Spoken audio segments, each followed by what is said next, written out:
Book 2, written among the Quadi on the River Gran. Say to yourself first thing in the morning, today I shall meet people who are meddling, ungrateful, aggressive, treacherous, malicious, and unsocial. All this has afflicted them through their ignorance of true good and evil, but I have seen that the nature of good is what is right, and the nature of evil is what is wrong, and I have reflected that the nature of the offender himself is akin to my own. Not a kinship of blood or seed, but a sharing in the same mind, the same fragment of divinity.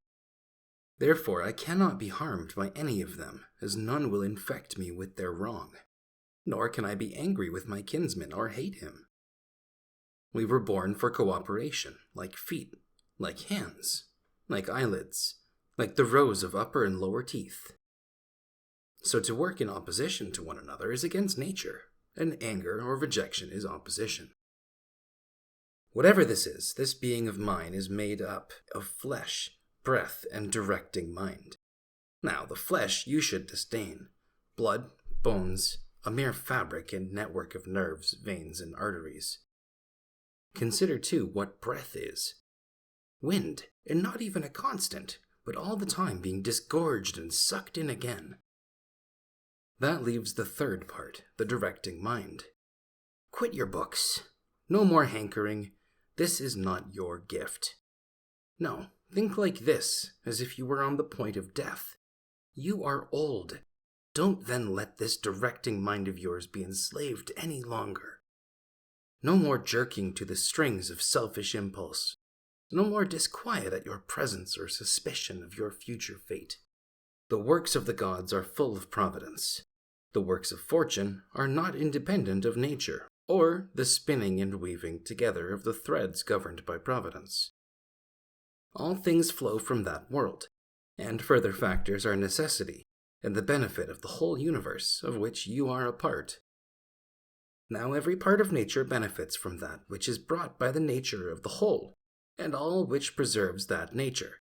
And the order of the universe is preserved equally by the changes in the elements and the changes in their compounds. Let this be enough for you, and your constant doctrine. And give up your thirst for books, so that you do not die a crouch, but in true grace and heartfelt gratitude to the gods.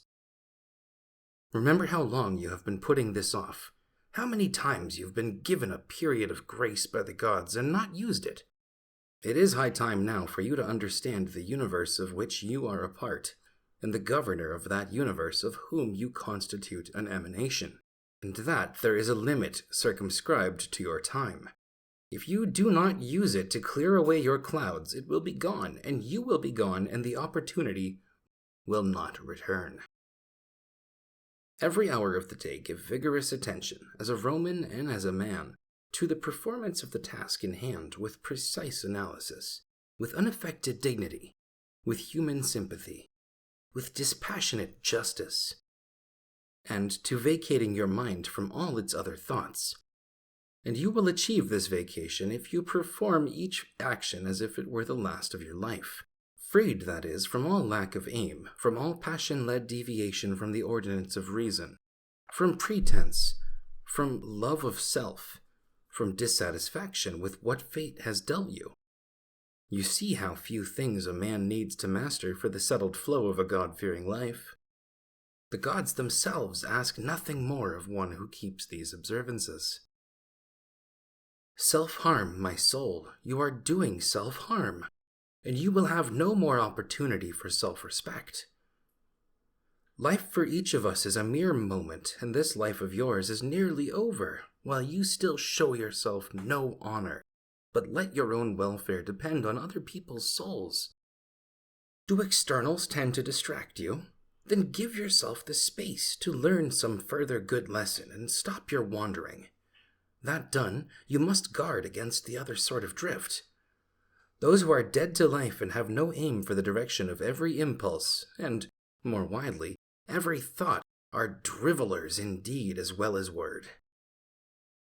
Failure to read what is happening in another's soul is not easily seen as a cause of unhappiness, but those who fail to attend to the motions of their own soul are necessarily unhappy. Always remember these things, what the nature of the whole is, what my own nature is, the relation of this nature to that, what kind of part it is to what kind of whole, and that there is no one who can prevent you from keeping all that you say and do in accordance with that nature of which you are a part. In his comparative ranking of sins, applying philosophy to the common man's distinctions, Theophrastus says that offenses of lust are graver than those of anger, because it is clearly some sort of pain and involuntary spasm which drives the angry man to abandon reason, whereas the lust-led offender has given in to pleasure and seems somehow more abandoned and less manly in his wrongdoing. Rightly then, and like a true philosopher, Theophrastus said that greater censure attaches to an offense committed under the influence of pleasure than to one under the influence of pain, and in general the one is more like an injured party, forced to anger by the pain of provocation, whereas the other is his own source of the impulse to wrong, given to what he does by lust. You may leave this life at any moment. Have this possibility in your mind in all that you do or say or think. Now departure from the world of men is nothing to fear, if gods exist, because they would not involve you in any harm. If they do not exist, or if they have no care for humankind, then what is life to me in a world devoid of gods or devoid of providence? But they do exist, and they do care for humankind, and they have put it absolutely in man's power to avoid falling into the true kinds of harm. If there were anything harmful in the rest of experience, they would have provided for that too, to make it in everyone's power to avoid falling into it. And if something cannot make a human being worse, how could it make his life a worse life? The nature of the whole would not have been blind to this, whether through ignorance or with knowledge unaccompanied by the power to prevent and put right. Nor would it have made so great an error through lack of power or skill as to have good and bad falling indiscriminately on good and bad people alike. Yes, death and life, fame and ignominy, pain and pleasure, wealth and poverty, all these come to good and bad alike, but they are not in themselves either right or wrong. Neither then are they inherent good or evil. How all things quickly vanish, our bodies themselves lost in the physical world, the memories of them lost in time, the nature of all objects of the senses, especially those which allure us with pleasure, frighten us with pain, or enjoy the applause of vanity. How cheap they are! How contemptible, shoddy, perishable, and dead! These are matters for our intellectual faculty to consider. And further considerations. What are they, these people whose judgments and voices confer or deny esteem? What is death? Someone looking at death per se and applying the analytical power of his mind to divest death of its associated images, will conclude then that it is nothing more than a function of nature. And if anyone is frightened of a function of nature, he is a mere child. And death is not only a function of nature, but also to her benefit. Further, how does man touch God, with what part of his being, and when that part of him is in what sort of disposition? Nothing is more miserable than one who is always out and about, running around and around everything in circles. In Pindar's words, delving deep in the bowels of the earth, and looking for signs and symptoms to divine his neighbors' minds. He does not realize that it is sufficient to concentrate solely on the divinity within himself and to give it true service. That service is to keep it uncontaminated by passion, triviality, discontent at what is dealt by gods or men. What comes from the gods demands reverence for their goodness. What comes from men is welcome for our kinship's sake, but sometimes pitiable also in a way, because of their ignorance of good and evil. And this is no less a disability than that which removes the distinction of light and dark.